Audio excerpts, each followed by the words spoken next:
Hello, everyone, and welcome to episode 15 of Chicks and Sticks, brought to you by the Hockey Writers. My name is Melissa Boyd, and I'm once again joined by my partners in crime, Kristy Flannery and Mariah Holland. Unfortunately, Hannah couldn't be with us tonight, but I promise she'll be back next week.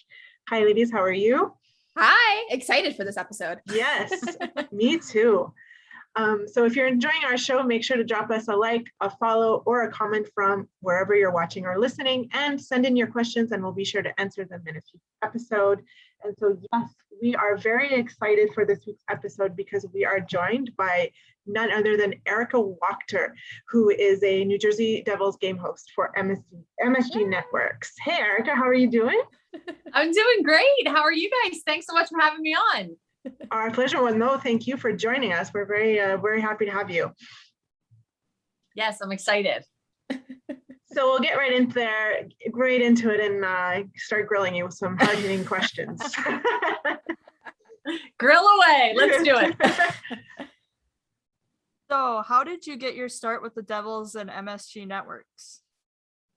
So I was at Fox 5 in New York. I was the weekend sports anchor there. And I was doing a lot of news too. And I enjoyed doing news, but I always wanted to be, in sports full time. So at Fox, it was like, you're covering all the teams in the area. There's so many, obviously local, all the sports.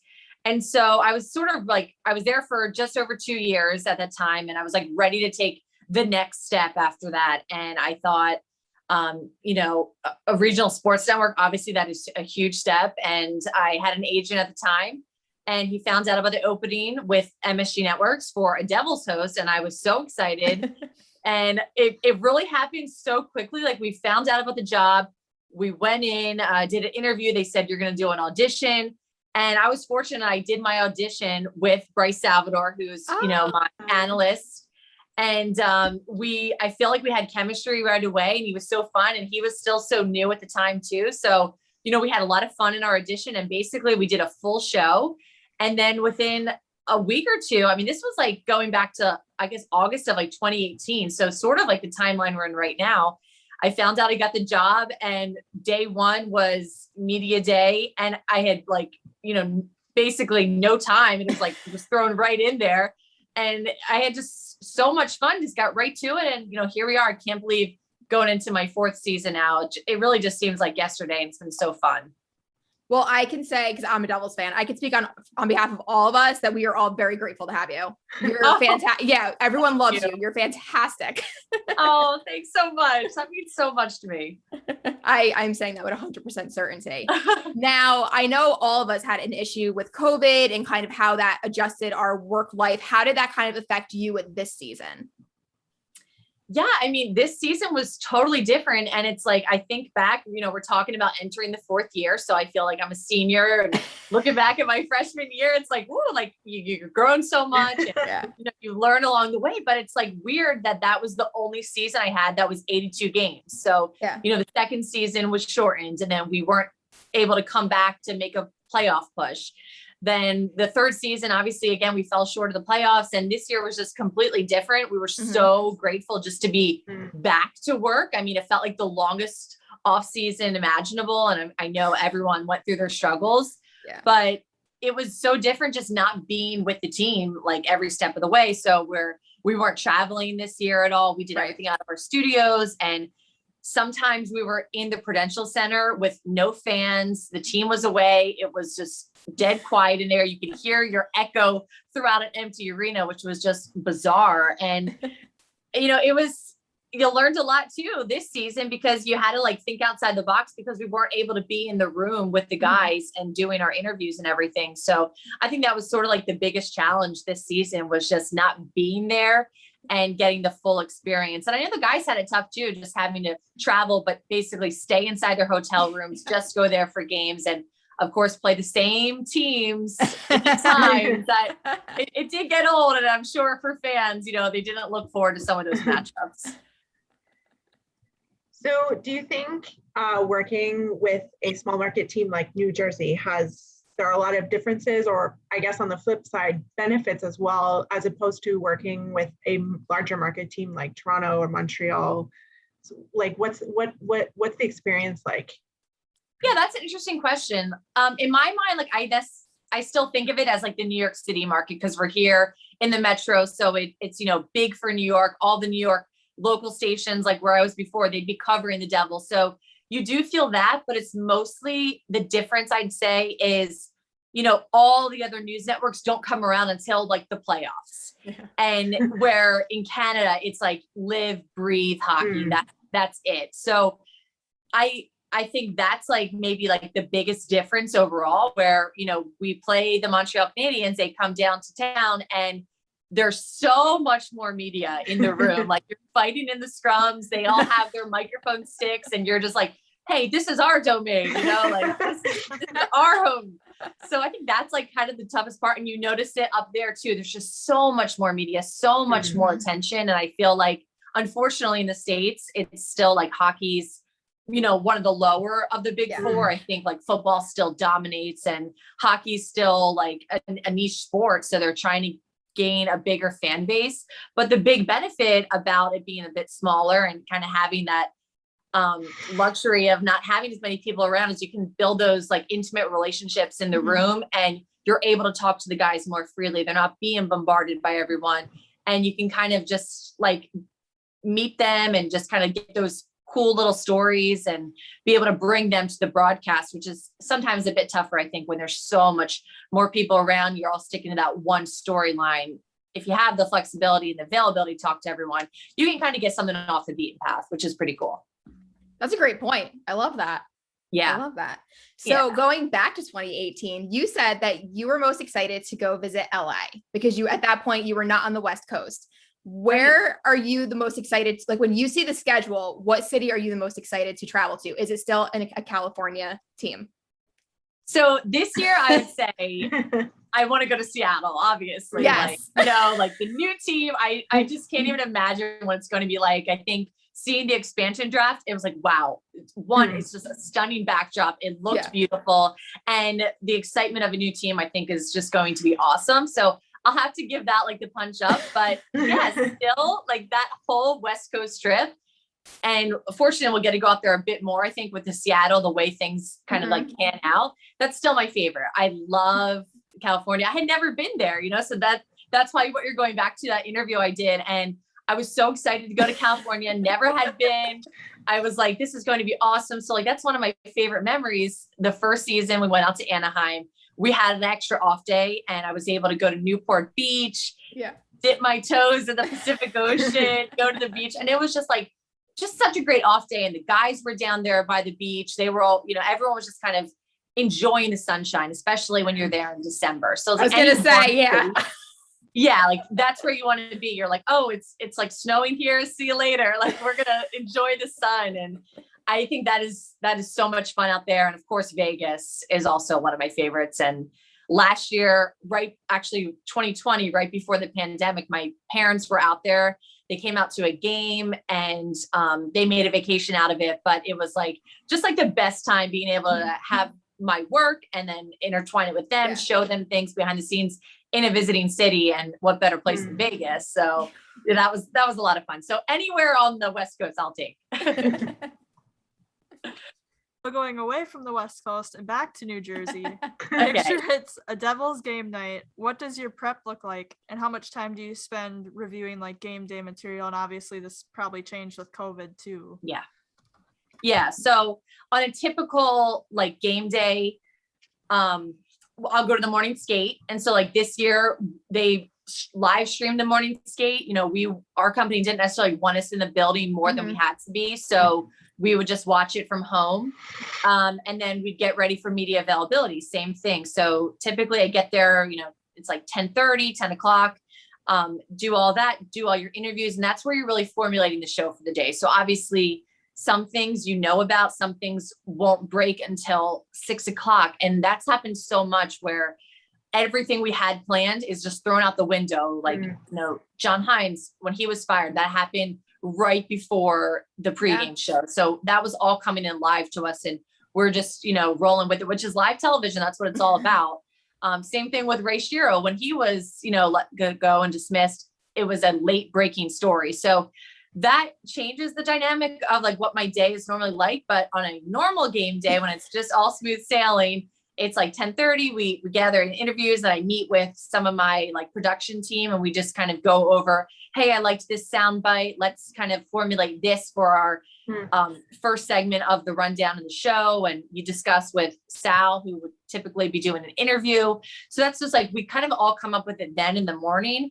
And then I usually stay at the arena all day, write all of my notes down, go through everything, see what's happening, if there's any news breaking or what's going out there in the league. And then we have a 4:00 meeting. That's where we all discuss exactly the rundown of the pregame show, the game, any hits that I want to do, and what my colleagues want to do also during the broadcast. And then we head off and grab a quick dinner. And then it's basically, you just get there ready for showtime. So it's pretty fun. And then this season, it was just, I did it all from home. So I still did all that day prep work, but it was just all on the computer, got ready, and then headed off to the arena. And then of course had some COVID tests in there and then got ready for the show. Well, speaking of prep, I guess, on top of everything else you just mentioned, did you have to worry about your wardrobe, your makeup, or was that taken care of despite all the COVID measures? That's always all me. So every year it's just all me. I have so much fun with it. Nice. Hair, makeup, I enjoy doing, and I've kind of like seen how my hairstyles have changed over the years too, and what I like doing. I got a curling wand one year, and that has just become like my best friend, my favorite thing. And for like, in terms of shopping, I love shopping. I'm sure many of you guys do too. And my mom, like, I always joke that she's my stylist, but like, she really is. Like, she is like the best shopping partner. She will buy me things, and, or, you know, I'll just like pay her back, whatever. It's like, oh, I saw this, you should buy this. And she's so good. She's so good with fashion. So if anyone needs a stylist, just hit up my mom. I swear she's the best. And she, you know, keeps me looking good for on air. But that's like just so fun because like, Kristy, I know, like, I really think you've complimented before. And it's like, I love getting messages, especially from women who are like, oh, where did you get your dress? Like, where's this from? Because, you know, you gotta have fun. Like, you gotta look good, feel good, play good. Like the guy said it, same thing goes for us on the air. And it's like, you know, the men, they can just wear the same suit every day, maybe change a tie. It's like, for women, you really gotta change it up and, you know, what you're feeling that day. I think what's great, you had phenomenal shoes. There was like a pair of shoes that you put on, and I went to my boyfriend. I'm like, I need these shoes in my life.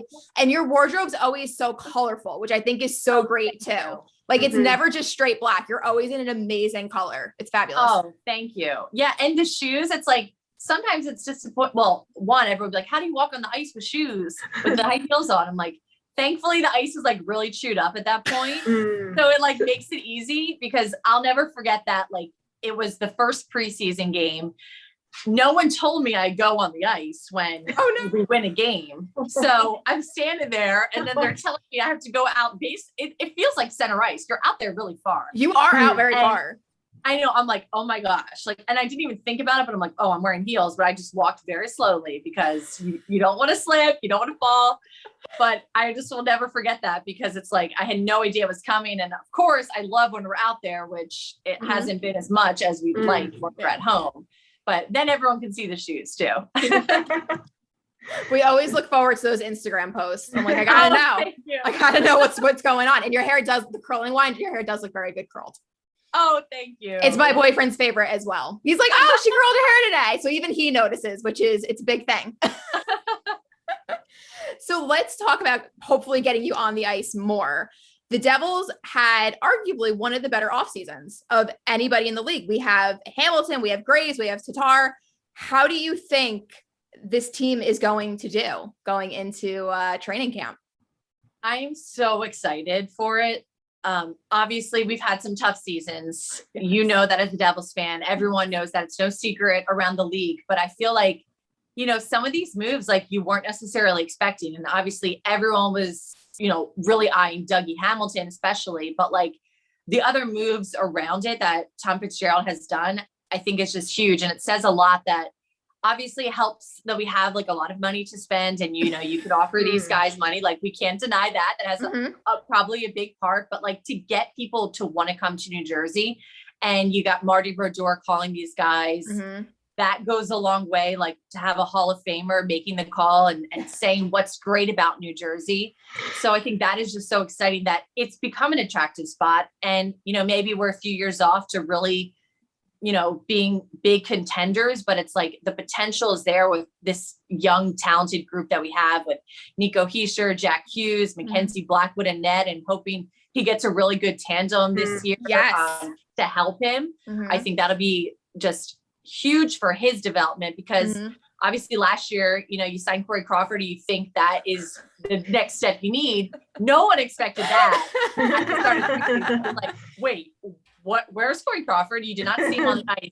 And then the next day it's like announcing his retirement. So like that was definitely a wrench in the plan. So I know Fitz kind of joked, like, you're not going to retire this year, right? Like, so that was a good question to ask because you just never know. But to have that veteran presence and these established guys coming to the team to help kind of insulate the youth, I think is going to go a long way. And the biggest thing is like, man, the defense is big now. Like we've signed some big guys and it's like, yes, thank you. Like finally going to go such a long way. And I mean, both of my analysts, obviously Bryce and Ken Danico, it's like they were big D-men. They missed the hitting that we just like haven't seen in the game like fully. Like obviously it's changed over the years, but especially in the Devils, like I know it pains Dano. Like I sit with him on the bus all the time and he's like, we need to hit more. And you hear him all the time on the air saying it. Like he wants that physical. So he is like chomping at the bit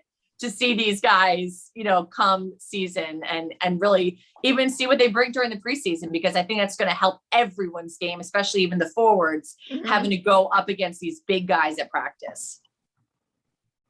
I figure it's like bring it on, where it's like, I gave you this team. Like, what did you do to my blue line? Like my blue line is destroyed. Like I had Stevens, I had Niedermeyer. Like, what is this? I feel bad every time I see a game. I'm like, oh, it's like poor Danico. I was like, yeah. He makes no secret about it. He is like, and even Chico, like, so passionate. Chico, everyone. They're just so passionate about it, and that's what's so great because like even when there are the down years, like that, like Jersey pride runs so deep, and you know you want to see the glory days return, and hopefully sooner than later. You mentioned Nico Hischier. A lot of fans say he's underrated. For our listeners who aren't familiar with him, like me, I'm a Wild fan, so I don't know a lot about him. What makes him such a great captain in the NHL? Well, that's a great question. And I do agree. I think Nico, you know, does fly under the radar a bit because, you know, maybe he's not putting up like the most numbers. And obviously he played with Taylor Hall season 1, but he really helped Taylor Hall become an MVP that year. Like that was really like the big secret, probably to his success, and like really helped him. And Nico is he's just the best. I love covering Nico. He's just the nicest guy. And we're fortunate to have such a nice room every year. Like, you know, hockey guys are just the best. And Nico is just so kind to everyone. He'll always have time for an interview. We'll always talk to everyone. And I think we're all just so happy when he was named captain this year. Yes. That was what a way to come back. We were just expecting him to come back into the lineup for the first time after, you know, dealing with an injury that he sustained over the off season, and he came back in and he was wearing the C that day on his jersey. And it was like the coolest thing to be a part of. And, you know, I was honored to like bring that coverage because it's like a historic moment in the team's franchise. So I'm looking forward to what he does as the centerpiece, because he's just like the guy that just is a grinder up there. Like every time you look on the ice, his shifts are just like nonstop. He's always bringing 100%.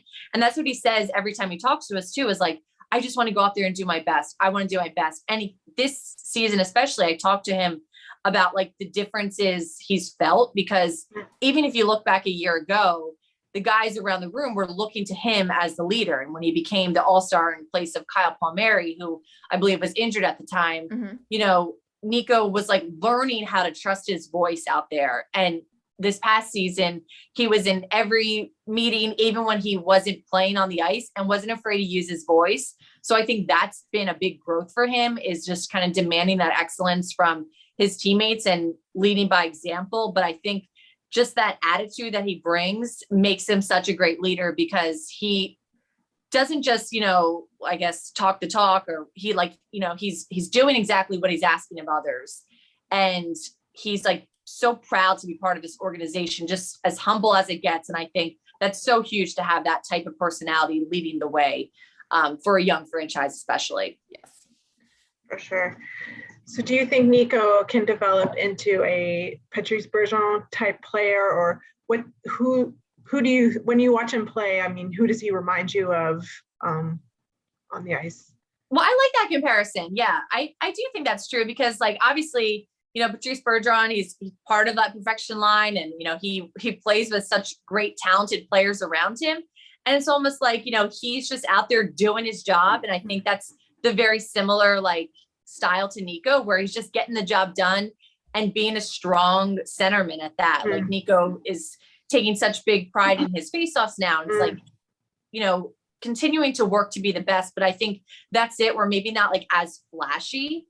And you would love to have him be a guy like, Patrice Bergeron, especially just the tenure he brings. And I guess the only difference I'd say is Patrice Bergeron, has just newly been named the captain, and he had a guy like Big Z there who was maybe having to have that full leadership role. So for Nico to get this younger, it's a different pressure perhaps on him.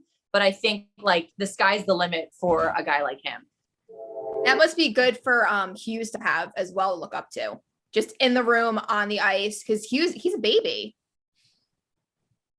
He is a baby. It's so funny. He's just so young, and you forget how young he is because he's an 18-year-old coming into the NHL. But he was someone that I think also really leans on Nico. Definitely.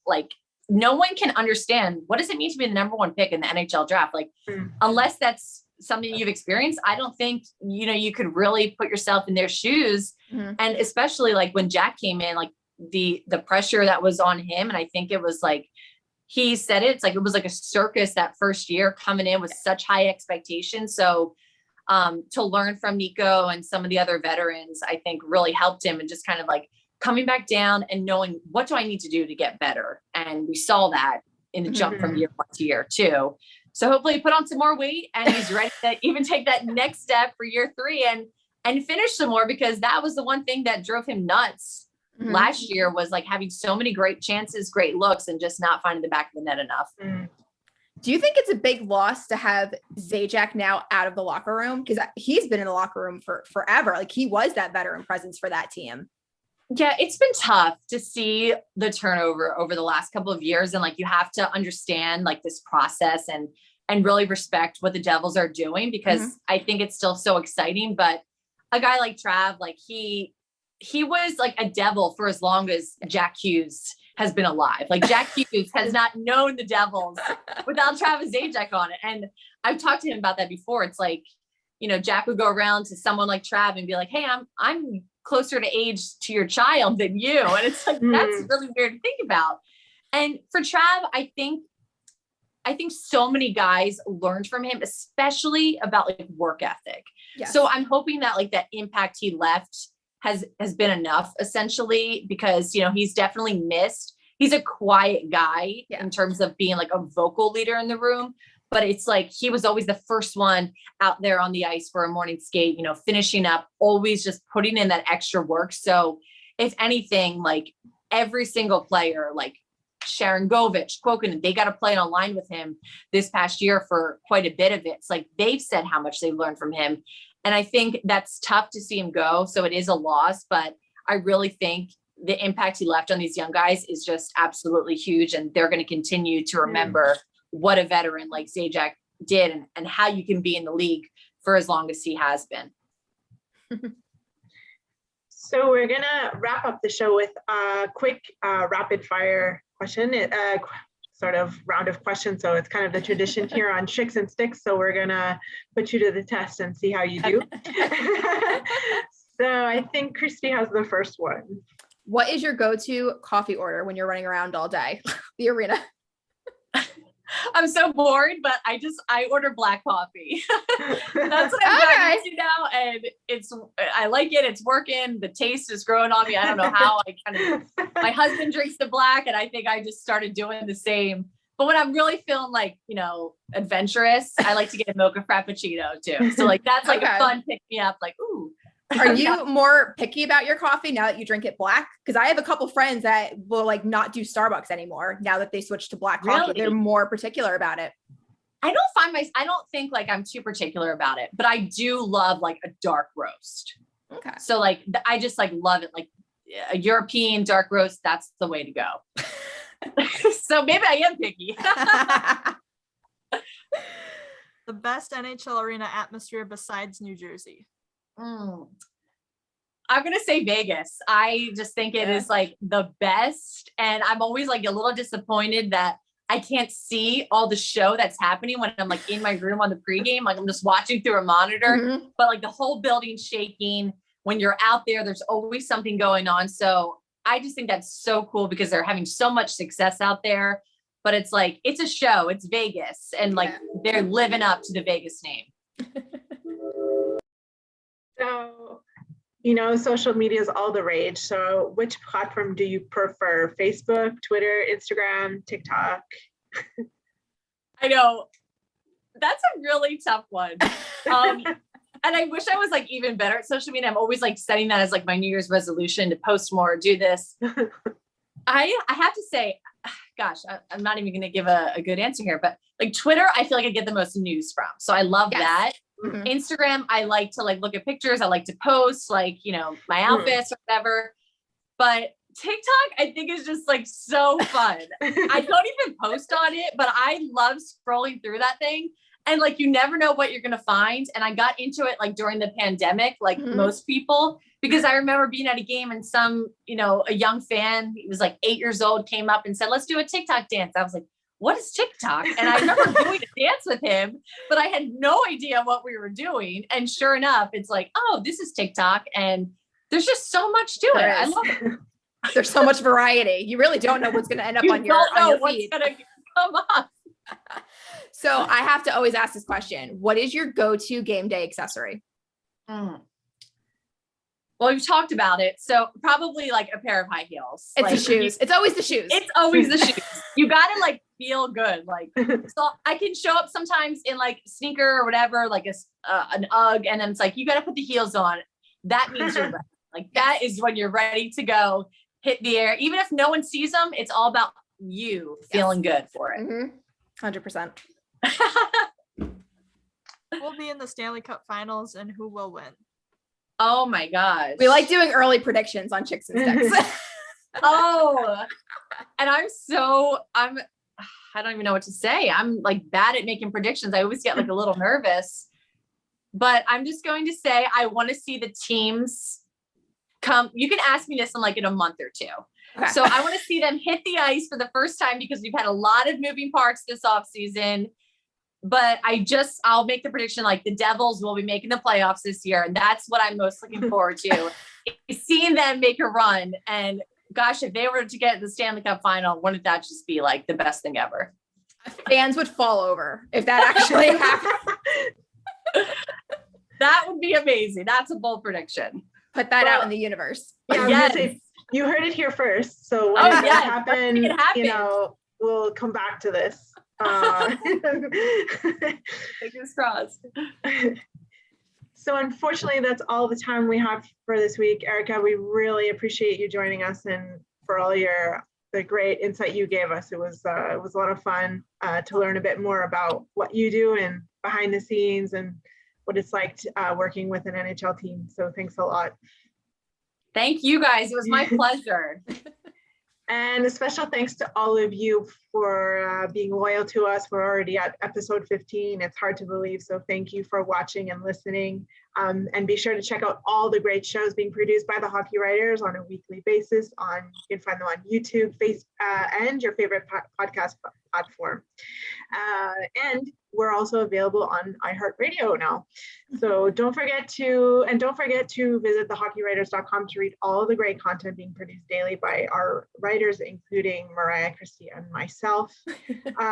And sign up for our morning newsletter, Morningskate at morningskate.io. So thanks again, and we'll see you next week.